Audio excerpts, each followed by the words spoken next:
சென்னையில் தேமுதிக தலைவர் விஜயகாந்தை மக்கள் நல கூட்டணி தலைவர்கள் சந்திக்க உள்ளனர். கிட்டத்தட்ட கூட்டணி உறுதியாகிவிட்ட நிலையில் முக்கியத்துவம் வாய்ந்த இந்த சந்திப்பு நடைபெறுகிறது. இது குறித்த கூடுதல் கள நிலவரங்களை தலைமை செய்தியாளர் மகாலிங்கத்திடம் கேட்கலாம். மகாலிங்கம், விஜயகாந்தின் அழைப்பை ஏற்று கூட்டணி தொடர்பாக பேச்சுவார்த்தை நடத்த செல்கிறோம், இன்றுக்குள் தொகுதிகள் எல்லாம் பங்கீடு செய்யப்பட்டுவிடும் அப்படின்னு சொல்றாங்க திருமாவளவனும் வைகோவும். இதற்கான முகாந்திரமான இந்த பேச்சுக்கள் எத்தனை நாட்களாக நடைபெற்று வந்தது?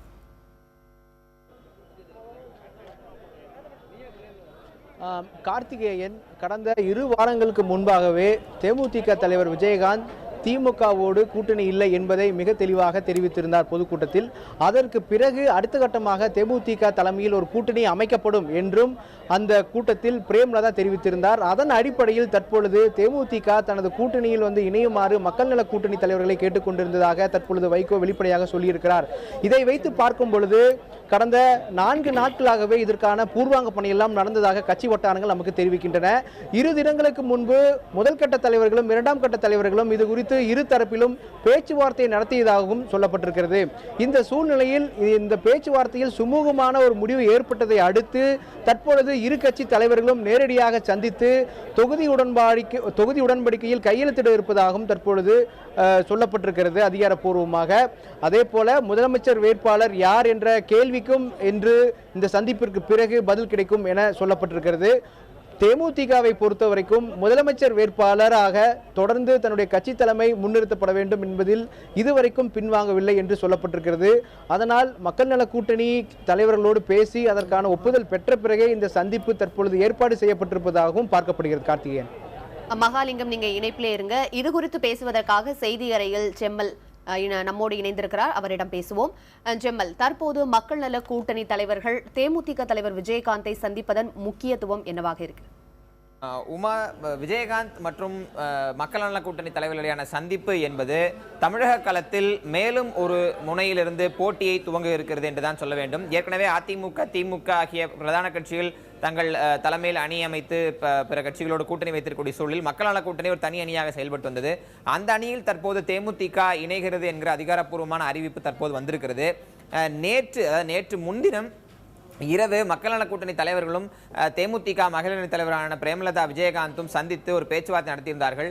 அதிகாரப்பூர்வமாக அந்த பேச்சுவார்த்தைகள் குறித்த செய்திகள் வெளியிடப்படவில்லை என்றாலும் நாம் அறிந்த வட்டாரங்களில் அந்த பேச்சுவார்த்தையிலேயே ஒரு இறுதியான வடிவம் இந்த கூட்டணி விஷயம் குறித்தும் தொகுதி உடன்பாடு குறித்தும் ஏற்பட்டு விட்டதாகவும் அது குறித்து அதிகாரப்பூர்வமாக இன்று அறிவிக்கலாம் என்கிற அடிப்படையில் தான் இந்த சந்திப்பு நிகழ்வதாகவும் சொல்லப்படுகிறது. நேற்று இரவு முதலே இது போன்ற தகவல்கள் கசிந்து வந்திருந்தன. இன்று காலை மதிமுக பொதுச்செயலாளர் வைகோவினுடைய உதவியாளர் தனது ட்விட்டர் பக்கத்தில் இந்த தகவலை முதலில் வெளியிட்டிருந்தார். பின்னர் விடுதலை சிறுத்தைகள் கட்சி தலைவர் திருமாவளவன் நமக்கு புதிய தலைமுறைக்கு அளித்த பேட்டியில் கூட்டணி பேச்சுவார்த்தை எல்லாம் முடிந்துவிட்டன, தொகுதி உடன்பாடு தான் இன்றைக்கு கையெழுத்தாக இருக்கிறது என்ற ஒரு முக்கியமான அறிவிப்பை வெளியிட்டிருந்தார். அதே போன்ற ஒரு நிலைப்பாட்டை வைகோவும் தெரிவித்திருக்கிறார். சற்று முன்பு இந்த 4 கட்சி தலைவர்களும் தேமுதிக தலைவர் விஜயகாந்த் சந்திக்க உள்ளே சென்றிருக்கிறார்கள். அந்த நேரடி காட்சிகளை தான் நம்ம செய்தியாளர் மகாலிங்கம் உங்களுக்கு வழங்கியிருந்தார். முக்கியத்துவம் என்று பார்க்கும்போது வழக்கமாக திமுக, அதிமுக இரு கட்சிகளுக்கு மாற்று என்கிற முழக்கம் முன்வைக்கப்பட்டாலும் அது தேர்தல் நேரத்தில் இறுதி வடிவம் பெறாமல் போகும். ஆனால் இந்த முறை அது வெற்றிகரமாக மக்கள் நல கூட்டணி மூலமாகவும் பிற கட்சிகள் மூலமாகவும் நடந்திருக்கிறது என்பதை பார்க்க முடிகிறது. 3வது மாற்றாக தேமுதிக இருக்கின்ற சூழலில் தேமுதிகவும் மக்கள் நல கூட்டணியும் இணையும் போது இது 3வது பலமான ஒரு போட்டி திமுக, அதிமுக இரு கட்சிகளுக்கும் உருவாகி இருக்கிறது என்றுதான் நாம் பார்க்க வேண்டும். மேலும் பாரதிய ஜனதா கட்சி தொடர்ச்சியாக தேமுதிகவை தங்கள் அணிக்கு கொண்டு வர வேண்டும் என்ற முயற்சி எடுத்து வந்திருந்த சூழலில் அந்த முயற்சி தற்போது பலனளிக்காத நிலையில் பாரதிய ஜனதா கட்சி அடுத்த பாட்டாளி மக்கள் கட்சியை அணுகிறதுக்கான வாய்ப்புகள் எல்லாம் இருக்கின்றன. அப்படி பார்க்கும்போது 5 முனை போட்டிகள் தமிழக அரசியல் களத்தில் பிரதான போட்டியாக இருக்கும் என்று எதிர்பார்க்கலாம். உமா, செம்மல், மக்கள் நல கூட்டணி விமானம் டேக் ஆஃப் ஆகிவிட்டது, எங்க தலைமையில தான் கூட்டணி அப்படின்னு வைகோ சில நாட்களுக்கு முன்பாக சொல்லியிருந்தார். விஜயகாந்த் வந்தால் அவருடைய தலைமையை பரிசீலிப்போம் அப்படின்னு திருமா சொல்லியிருந்தார். தற்போது கிங் மேக்கரா என்றால் கிங்காக இருக்க வேண்டும் என விஜயகாந்த் தரப்பில் சொல்லப்படுகிறது. அவருடைய தலைமையை ஏற்றுக்கொள்வதற்கு மக்கள் நல கூட்டணி தயாராகிவிட்டது அப்படின்னு பார்க்கலாமா? கிடைத்த தகவலின் அடிப்படையில் கார்த்திகேயன் வேறு மாதிரியான ஒரு நிலைப்பாட்டை இவர்கள் எடுத்திருக்கிறார்கள் என்று பார்க்கிறோம். அதாவது ஏற்கனவே ஒருங்கிணைப்பாளராக வைகோ செயல்பட்டு வரக்கூடிய சூழலிலும் 4 கட்ட பிரச்சாரங்களை மக்கள் நல கூட்டணி தலைவர்கள் முடித்திருக்கக்கூடிய சூழலிலும் தலைமை என்கிற பொறுப்பை எப்படி வழங்குவது என்பதில் பெரிய சிக்கல் இருந்து வந்தது. ஆனால் தற்போது நமக்கு கிடைத்திருக்கக்கூடிய தகவலின் அடிப்படையில் மக்கள் நல கூட்டணிக்கு ஒருங்கிணைப்பாளராக வைகோ செயல்படுவார் என்றும் தலைமை விஜயகாந்திற்கு வழங்கப்படும் என்றும் சொல்லப்படுகிறது. மேலும் மக்கள் நல கூட்டணியில் இருக்கக்கூடிய 4 கட்சிகளை ஒப்பிட்டு பார்க்கும்போது வாக்கு வங்கி அடிப்படையில் தேமுதிக சற்று பெரிய கட்சியாக திகழ்ந்து வருகிறது. அதனால் சற்று கூடுதல் இடங்கள் தேமுதிகவிற்கு வழங்கப்படும் என்றும் முதலமைச்சர் வேட்பாளர் என்கிற விடயம் குறித்து தேர்தலுக்கு பிறகு பேசிக்கொள்வோம் என்ற அறிவிப்பை அவர் வெளியிடுவார்கள் என்று எதிர்பார்க்கப்படுகிறது. தற்போது தேமுதிக அலுவலகத்தில் செய்தியாளர் சந்திப்பு கூட ஏற்பாடு செய்யப்பட்டிருப்பதாக அங்கிருக்கூடிய நம்ம செய்தியாளர்கள் தகவல்களை சொல்கிறார்கள். அந்த அடிப்படையில் இன்றைக்கு இது குறித்த அனைத்து விடைகளுக்கும் பதில் கிடைக்கலாம். நமக்கு கிடைத்திருக்க தகவல் அடிப்படையில் ஒரு தலைமை விஜயகாந்தும் ஒருங்கிணைப்பாளராக வைகோவும் செயல்படுவார்கள் என்று தெரிய வருகிறது. கார்த்திகேயன், செம்மல், நீங்க இணைப்பிலே இருங்க. மகாலிங்கம், மக்கள் நல கூட்டணி தலைவர்களில் ஒருவரான தொல் திருமாவளவன் புதிய தலைமுறையிடம் தற்போது ஆலோசனை நடத்த இருப்பதாகவும் இதன் பிறகு தொகுதி பங்கீடு ஒப்பந்தம் கையெழுத்தாகும் என கூறியிருந்தாரே, தொகுதி பங்கீடு குறித்த முழுமையான விவரங்கள் இருக்கிறதா?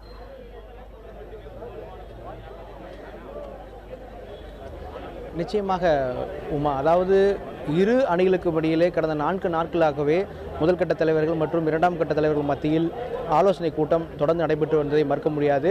இந்த சூழ்நிலையில் தேமுதிகவை பொறுத்த வரைக்கும் 2 விஷயங்கள் முன்வைக்கப்பட்டதாக தகவல்கள் சொல்கின்றன. ஒன்று, முதலமைச்சர் வேட்பாளராக விஜயகாந்தை ஏற்றுக்கொள்ள வேண்டும் என்ற ஒரு விஷயம்.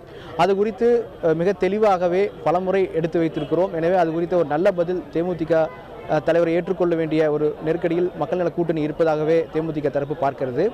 இன்னொன்று, கிட்டத்தட்ட 100லிருந்து 120 சட்டமன்ற தொகுதிகளில் தேமுதிக போட்டியிட விரும்புகிறது என்ற விஷயத்தையும் அவர்கள் தெளிவாக சொல்லியிருப்பதாகவே தேமுதிக கட்சி நிர்வாகிகள் நம்மிடம் தெரிவித்திருக்கிறார்கள்.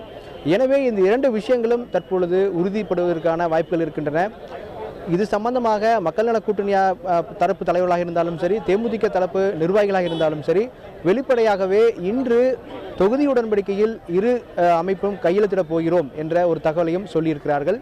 எனவே இன்று எத்தனை தொகுதி யார் போட்டியிடப் போகிறார்கள் என்பது மிக தெளிவாக உறுதிப்படுத்தப்பட்டுவிடும்.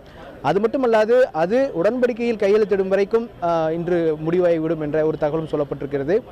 இரு தரப்பிலும் தற்பொழுது பேச்சுவார்த்தை என்பது இன்னும் சற்று நேரத்தில் துவங்க இருக்கிறது.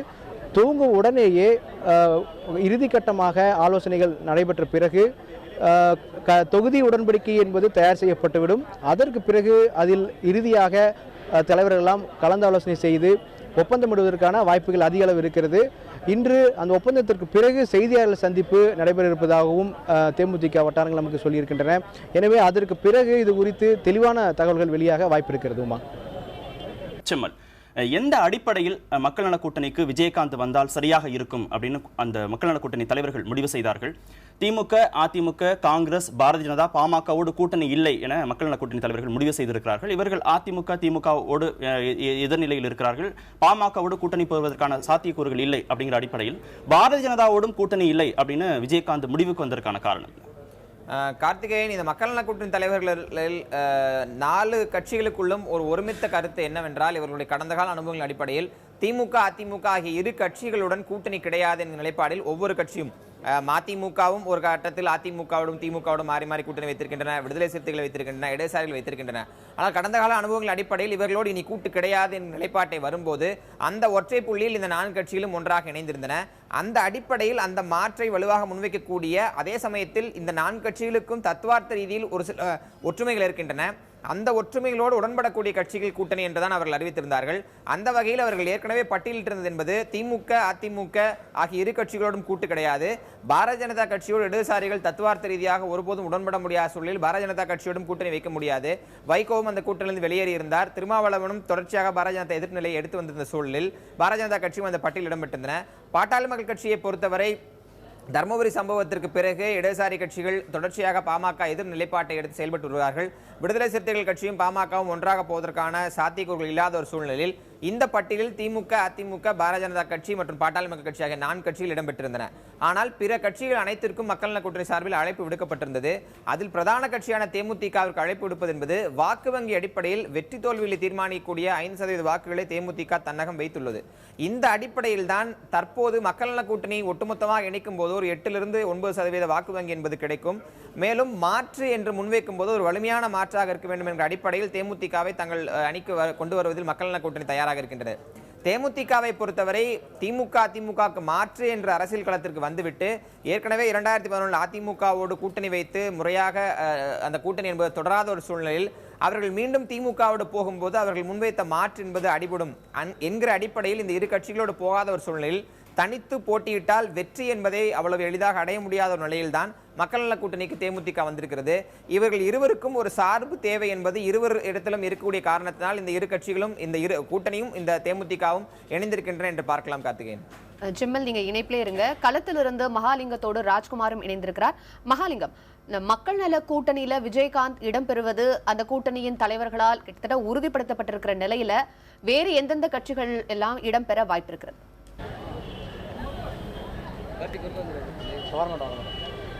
நிச்சயமாக உமா, தமிழக அரசியல் களத்தில் தேமுதிகவினுடைய நகர்வுதான் உன்னிப்பாக கவனிக்கப்பட்டு வந்த ஒரு விஷயமாக பார்க்கப்பட்டது. தேமுதிக எந்த கூட்டணிக்கு செல்கிறது அதை பொறுத்துதான் மற்ற கூட்டணியிலும் அமையக்கூடிய வாய்ப்பு இருந்ததாகவே கடந்த காலத்தில் நாம் பார்க்க முடிஞ்சது.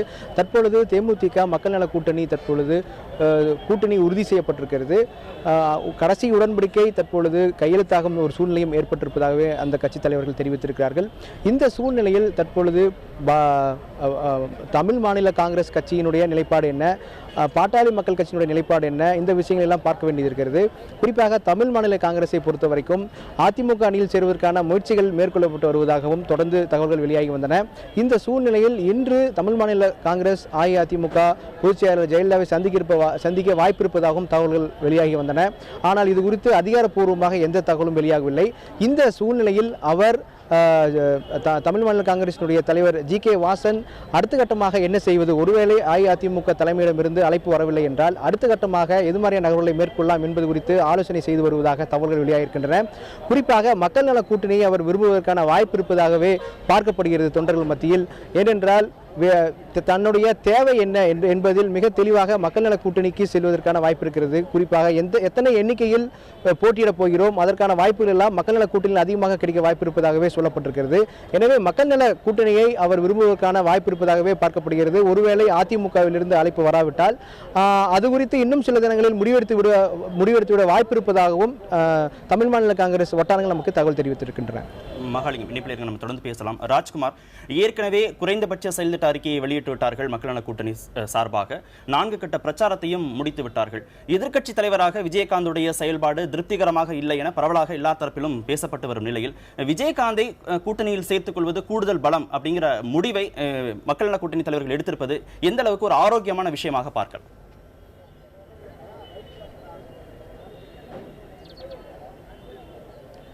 கார்த்திகேயன், நவம்பர் 2ஆம் தேதி மக்கள் நல கூட்டு இயக்கம் கூட்டணியாக உருவாகும் பொழுது கூட்டணிக்கான ஒரு குறைந்தபட்ச செயல்திட்ட அறிக்கையை மக்கள் நல கூட்டணி தலைவர்கள் வெளியிட்டார்கள். அதே போன்று அவர்கள் வெளியிடும் பொழுது தமிழகத்தில் இந்த சட்டமன்ற தேர்தலை ஊழல் இல்லாத, மது இல்லாத ஒரு ஆட்சியை கொண்டு வர வேண்டும், அதற்காகவே மக்கள் நல கூட்டணி உருவாக்கப்பட்டிருப்பதாக மக்கள் நல கூட்டணி தலைவர்கள் தெரிவித்தார்கள். அதே போன்று தேமுதிக மற்றும் தமிழ் மாநில காங்கிரஸ் மக்கள் நல கூட்டணிக்கு இடம்பெற வேண்டும் என்ற கோரிக்கையை தான் தொடர்ந்து கூட்டணி உருவாக்கும் பொழுதில் இருந்தே மக்கள் நல கூட்டணி தலைவர்கள் தொடர்ந்து வலியுறுத்தி வந்தனர். அதில் குறிப்பாக தேமுதிகவை அவர்கள் அழைக்கும் பொழுது மக்கள் நல கூட்டணியோடு கொள்கையோடு தான் தேமுதிகவும் இருக்கிறது, தமிழகத்தில் ஊழல் இல்லாத தமிழகமாகவும் மது இல்லாத தமிழகமாகவும் தமிழகத்தை உருவாக்க வேண்டும், மக்கள் பிரச்சனைகளில் தேமுதிகவும் தொடர்ந்து களத்தில் இருந்து வருகிறது. எனவே மக்கள் நல கூட்டணி கொள்கை ரீதியாக உருவாக்கப்பட்டிருக்கிறது. அதன் அடிப்படையில் இந்த கூட்டணியில் தேமுதிக மற்றும் தமிழ் மாநில காங்கிரஸ் இணைய வேண்டும் என்றுதான் அவர்கள் வலியுறுத்தி வந்தார்கள். அதற்கு பின்பாக தேமுதிக தலைவர் விஜயகாந்தையும் அவர்கள் சந்தித்து பேசினார்கள். தொடர்ந்து அவர் இந்த கூட்டணிக்கு இணைய வேண்டும், இணையும் பொழுதுதான் தமிழகத்தில் தற்போது ஒரு மாற்று அரசியலை உருவாக்குவதற்கான வாய்ப்புகள் இருக்கும். எனவே இந்த கூட்டணியில் தேமுதிக இடம்பெற வேண்டும். நிச்சயமாக இந்த தேர்தலில் ஒரு மாற்று கொள்கையோடு ஒரு மாற்று அரசியலை மக்கள் நல கூட்டணி உருவாக்க முடியும். எனவே இந்த களத்தில் தேமுதிக இணைய வேண்டும் என்ற கோரிக்கை தான் தொடர்ச்சியாக மக்கள் நல கூட்டணி தலைவர்கள் வைத்து வந்தார்கள். தற்போது இந்த கூட்டணியில் இணைவதற்கான அனைத்து விதமான சாத்தியங்களும் வெற்றி பெறும் என்று இன்று காலை வைகோ பேட்டியளிக்கும் போது தெரிவித்திருக்கிறார். இனி அடுத்தடுத்து இந்த கூட்டணிக்கான விஷயங்கள் தொடர்ந்து பேசப்படும் என்ற ஒரு கோரிக்கையை முன்வைத்தார். தொடர்ந்து சில நாட்களுக்கு முன்பாக புதிய தலைமுறையோடு வைகோ பேசும்பொழுது கூட தொகுதி பங்கீடு சம்பந்தமாகவும் பேசப்பட்டது. அப்பொழுது கூட மக்கள் நல கூட்டணி இன்னும் வலுப்பெறும். தொடர்ச்சியாக தேமுதிக அதற்கு பின்பாக ஆம் ஆத்மி கட்சியோடு மக்கள் நல கூட்டணி ஒரு சுமூகமான உடன்பாடில் இந்த கூட்டணியில் இணைவதற்கான பேச்சுவார்த்தைகளும் பேசப்பட்டு வருது. அரவிந்த் கெஜ்ரிவால் மற்றும் ஆம் ஆத்மியினுடைய டெல்லி தலைவருடன் பேசப்பட்டு வருகிறது. ஏப்ரல் முதல் வாரம் அது போன்ற நேரத்தில் மக்கள் நல கூட்டணியோடு ஆம் ஆத்மி இணைவதற்கான சாத்தியக்கூறுகள் இருப்பதாகவும் தெரிவித்திருக்கிறார்கள். அதே போன்று பழநெடுமாறன் அவர்களையும் மக்கள் நல கூட்டணிக்கு ஆதரவு தெரிவிக்க வேண்டும் என்ற கோரிக்கையை முன்வைத்திருக்கிறார்கள். அவரும் பரிசீலிப்பதாக மக்கள் நல கூட்டணிக்கு ஆதரவு தெரிவிப்பது குறித்து பரிசீலிப்பதாக அவர் தெரிவித்திருக்கிறார். அதே போன்று தமிழர் முன்னேற்ற படை நேற்று மக்கள் நல கூட்டணிக்கு ஆதரவு தெரிவித்திருக்கிறார்கள். எனவே இன்னும் இருக்கக்கூடிய அமைப்புகள் அதே போன்று மக்கள் நல கூட்டணியோடு இஸ்லாமிய அமைப்புகளும் கைகோர்க்கும் என்று மக்கள் நல கூட்டணி தலைவர்கள் நம்பிக்கை தெரிவிக்கின்றனர். எனவே அதன் அடிப்படையில் இன்னும் கட்சிகள் இணையும். மக்கள் நல கூட்டணிக்கு இது மேலும் தேமுதிக இணைவது மக்கள் நல கூட்டணியை பலத்தை அதிகரிக்க இன்னும் வாய்ப்பாக இருக்கும் தான் மக்கள் நல கூட்டணி தலைவர்கள் கருதுறாங்க. கார்த்திகேயன்.